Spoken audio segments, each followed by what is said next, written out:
பக்கத்துல ஒரு லேடி இருந்தால் வாட்ஸ் யுவர் நம்பர் என்று கேட்டேன். அவன் சொன்னா 120/80 என்று சொன்னான். சீனியர்ஸ் எல்லாம் இப்படிதான் இருக்கேன். பிளட் பிரஷர் நம்பர் சொன்னாங்க, not the phone number.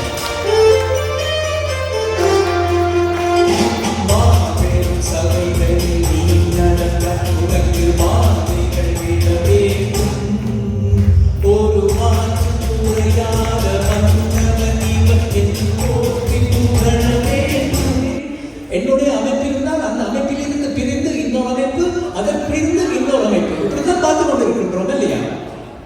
எஸ்டிசியில ஒரு ஆள் இருந்தால் இன்னும் கொஞ்சம் பேர் சேர்ந்து இன்னொரு ஆள்.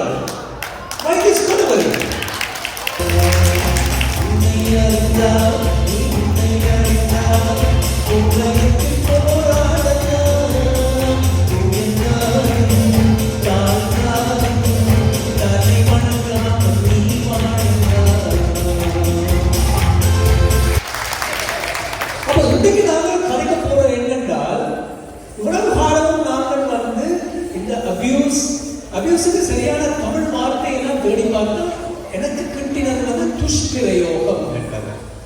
அப்ப இந்த துஷ்பிரயோகத்தை பற்றி இவ்வளவு காலமே நாங்கள் கழித்துக்கொண்டோம். நானே ஐ திங்க் 1-2 தடவை வந்து நான் என்னுடைய சொற்பொழிவு நடத்தியிருக்கிறேன். அப்ப இந்த துஷ்பிரயோகம் என்றால் எல்லாருக்கும் இப்போ நீங்கள் எல்லாம் அதில் எக்ஸ்பர்ட் ஆயிட்டீங்க. அதாவது physical abuse, psychological abuse, sexual abuse, financial abuse, இப்படியான பல விஷயமான எதிர்மறையான விஷயங்களை நாங்கள் தெரிந்து வைத்திருக்கின்றோம். இன்று நான் கோடிட்டு காட்டப் போவது என்னவென்றால், அதுக்கு நான் ஒரு பெயர் ஒன்று வைத்தேன். இந்த வைதிஸ் கொடவரையை சும்மா just to get your attention. ஏனென்றால் நமது தமிழ் சமூகம் என்பது மிக மிக சக்சஸ்ஃபுல்லான ஒரு கம்யூனிட்டி, மிக மிக சக்சஸ்ஃபுல்லான கம்யூனிட்டி. அப்போ வைதிஸ் கொலவரி சக்சஸ்ஃபுல்லாக இருக்கீங்க, வைதிஸ் கொலவரி, அதுதான் என்னுடைய கருத்து. இப்போ நாங்கள் கனடாவில் ஒரு பல்லின கலாச்சார சமூகத்தில் வாழ்ந்து கொண்டிருக்கின்றோம். அவர்கள் எல்லோரும் நம்மை பார்த்து ஒரு உயரத்தில் எல்லாம் நம்மை வைத்து பார்த்து கொண்டிருக்கின்றார்கள். ஆனால் வைதிஸ் கொலவரி என்னென்றால், நான் செய்ய மாதிரி அவர் செய்ய மாட்டார், அவர் அந்த அமைப்பு செய்கிற மாதிரி நான் செய்ய மாட்டேன். என்னுடைய அமைப்பு இருந்தால் அந்த அமைப்பில் இருந்து பிரிந்து இன்னொரு அமைப்பு, அதன் பிரிந்து இன்னொரு அமைப்பு, இப்படித்தான் பார்த்து கொண்டு இருக்கின்றோம் இல்லையா? எஸ்டிசியில ஒரு ஆள் இருந்தால் இன்னும் கொஞ்சம் பேர் சேர்ந்து இன்னொரு ஆள். வைதிஸ் கொலவரி. இப்ப நான் சொல்ல வாரேன் என்றால், இன்றைக்கு நான் சொல்ல போகும் ஒரு விஷயம், இந்த ரூல் ஆஃப் 90 என்பது. இப்படி ஒரு ரூல் இல்லை.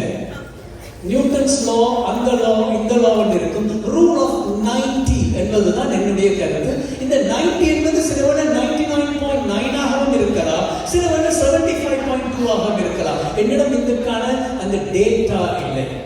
இப்போ ஃபார் எக்ஸாம்பிள், நான் டாக்டர் குணரத்னத்தோட நான் ஒரு செந்தூரனோட கதைச்சு கொண்டிருந்தேன். நான் டெக்க படிக்கல. பின்னே ஒரு ஆள் வந்து கேட்டேன், என்ன டாக்டர் உங்களுக்கு எல்லாம் ஓகேவா? மண்டையிலிருக்கும் படுதில்லைத்தானே? ஏனென்றால் டாக்டர் செந்தூரனோட சைக்காட்ரிஸ்ட். அப்போ உங்களுக்கு ஒரு பிரச்சனையும் தானே டாக்டர் வந்து கேட்க. இப்ப இதுல இருந்து என்ன தெரிகிறது? நாங்கள் நகைச்சுவையாக சொன்னாலும் நமது சமூகத்தில், குறிப்பாக நமது சமூகத்தில் அதைத்தான் சொல்ல வேண்டும், இந்த மென்டல் இல்னஸ், மனநலம் என்பது வந்து இன்னும் வந்து எங்களுக்கு ஒரு பெரிய ஸ்டிக்மா. அதாவது ஒருத்தர் ஒரு டயபெட்டிஸ் இருந்தால் பரவாயில்ல.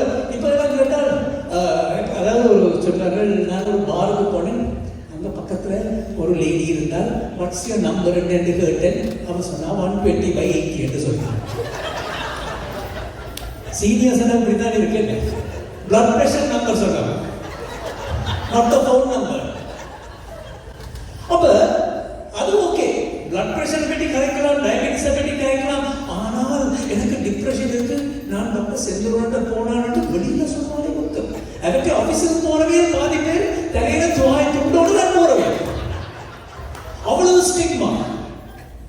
அப்ப நான் இந்த ரூல் ஆஃப் 90 என்று எதுக்கு சொல்லுவாங்க என்றால், இந்த அபியூசஸ், இந்த துஷ்பிரயோகங்கள் 90% நடைபெறுகிறால் ஹிடன் மென்டல் இல்னஸை நாங்கள் வெளியிலே ஒன்று கண்டுபிடிப்பதற்கு கஷ்டப்படுகின்றோம்.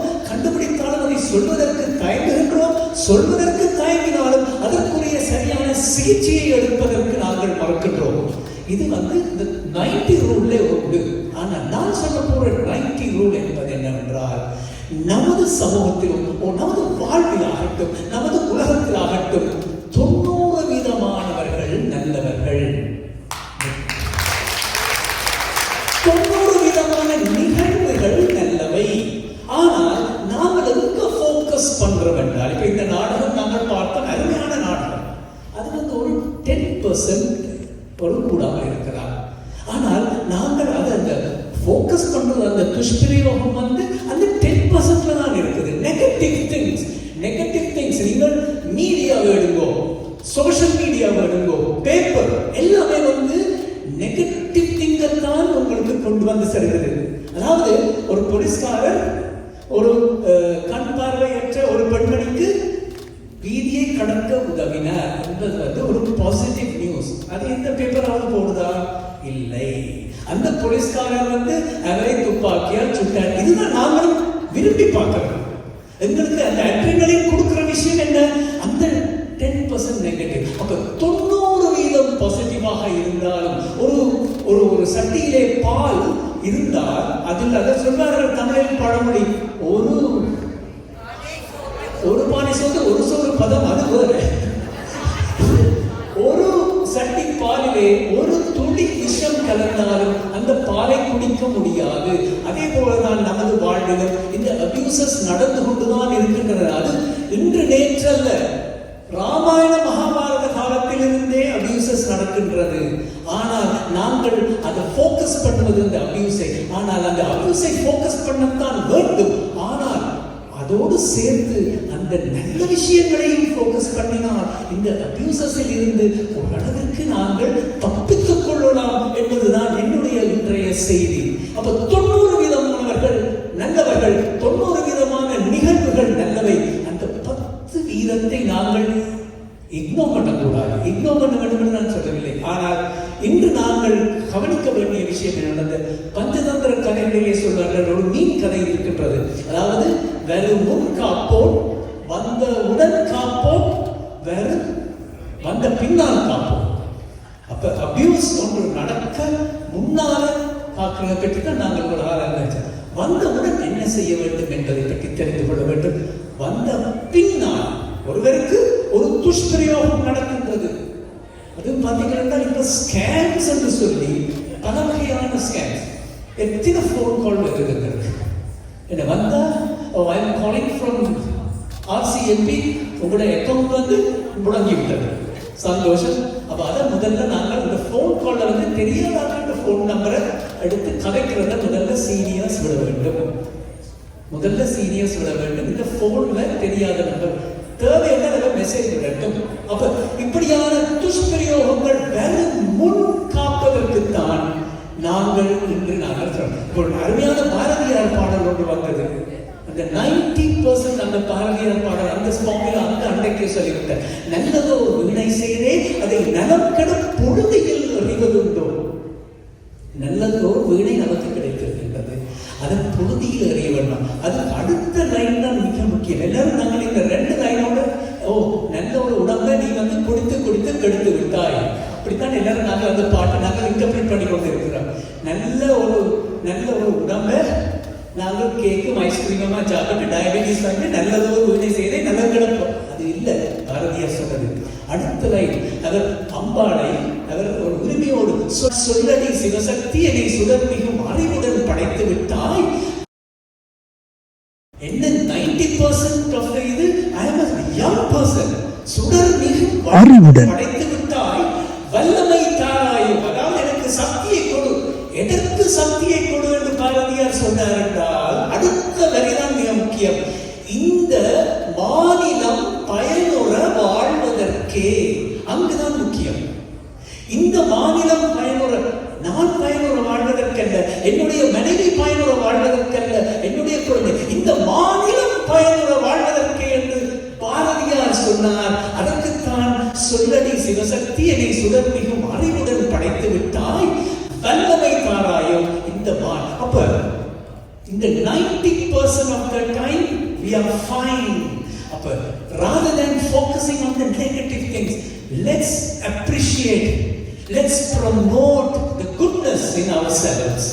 இதுல நான் ஏன் சொல்ல வரேன்டா, இப்படி செய்யும் போது இந்த பாசிட்டிவ் எனர்ஜி நமக்கு வரும்போது இந்த துஷ்பிரயோகங்களில் இருந்து நாங்கள் நிச்சயமாக தப்பித்துக் கொள்ளலாம். நமக்கு உடம்புக்கு வயது 70 இருக்கலாம், ஆனால் அக்கா கேட்ட நீங்கள் சீனியர் எங்களுடைய இதில் ஜாயின் பண்ணுறதுக்கு இது வயசுலாம் சரியா தான் இருக்குன்னு நான் சொன்னேன். I am only 30 years old. அப்போ 30 வயசுல ஜாயின் பண்ணி இல்லாது. ஸோ நான் என்ன சொல்லுவாங்கன்னா, everybody has a child inside. எனக்குள்ள ஒரு சிறுவன் இருக்கின்றது. இப்பொழுது நாங்கள் பார்த்தோம் எத்தனை சிறுவர்கள் ஆடினார்கள். அந்த குட்டி சிறுவர்களை விட அந்த பெரிய சிறுவர்களின் ஆட்டம் தான் மிக அருமையாக இருந்தது. So bring the child outside. You can dance, you can sing, you can play cricket. நீங்கள் என்ன வேண்டுமானாலும் செய்யலாம், மற்றவர்களுக்கு பாதிப்பு இல்லாத வரைக்கும். அப்ப இந்த bring the child out, 90% of the time we would like to bring the child out. ஆனால் எங்களுக்கு ஒரு வெட்கம், என்ன பாட்டி இந்த குத்தாட்டம் போடலாம் என்று நாளைக்கு சோஷியல் மீடியாவில் ஃபேஸ்புக்ல எழுதிடுறாங்க. Don't care about it. 90% of the people don't care. So இந்த நல்ல செய்தியோடு நாங்கள் நமக்குள்ளே இருக்கும் அந்த சிறுவனை வெளியிலே கொண்டு வந்தால் இந்த abuses, it can be mental abuse, it can be physical abuse, it can be financial abuse. அதற்கு பல விஷயங்கள் நம்மை சுற்றி கிடக்கின்றன. அதில் ஒன்று ஆன்மீகமாக இருக்கலாம், இலக்கியமாக இருக்கலாம், இசையாக இருக்கலாம். எம்.எஸ். சுபலட்சுமி இந்த பாட்டை இன்றைக்கும் ஒவ்வொரு நாளும் காலையிலே கேட்டுக்கொண்டிருந்தால் அந்த மனம் டாக்டர் செந்தூருடன் போகவே தேவையில்லை, அதற்கு பிசினஸ் போயிருக்கு. ஒரு எத்தனை பேர் அந்த வீணை ஐடென்டிஃபை பண்ணீங்க? சிட்டி பாபு இந்த வெட்டிங் கேர்ள்ஸ் என்ற ஒரு ஆல்பம் யூடியூப்ல எல்லாமே இருக்கு. அண்ட் பரதநாட்டியம், கர்நாடக சங்கீதம் ஒன்று போதும், பிளட் பிரஷர் டேப்லெட்ஸே தேவையில்லை. அதிலே எனக்கு பிடித்த ராகம் சால்கேசி ராகத்திலே ஒரு ஆலாபனை கேட்டாலே அந்த நாள் இனிய நாளாக அமையும் என்ற நல்ல செய்தியோடு இந்த 90 விதமான நல்லவற்றை நாங்கள் பார்ப்போம், நல்லவற்றை நினைப்போம். இந்த மாநிலம் பயனுற வாழ்வதற்கே என்ற நல்ல செய்தியோடு உன்னை அறிந்தால் உலகத்தில் போராடலாம், உயர்ந்தாலும் தாழ்ந்தாலும் தலை வணங்காமல் நீ வாழலாம். உன்னை அறிந்தால் உலகத்தில் போராடலாம், உயர்ந்தாலும் தாழ்ந்தாலும் தலை வணங்காமல் நீ வாழலாம்.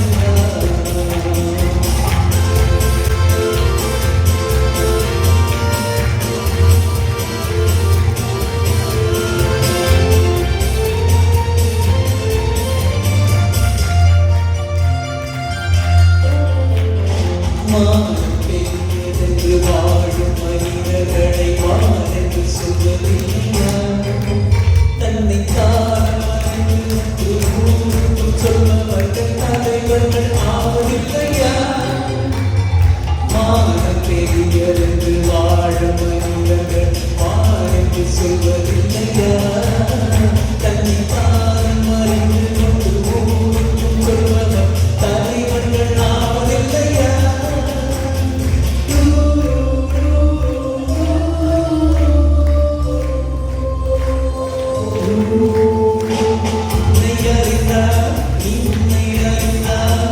உலகத்தில் போராடலாம், உயர்ந்தாலும் தாழ்ந்தாலும் தலை வணங்க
தேங்க்யூ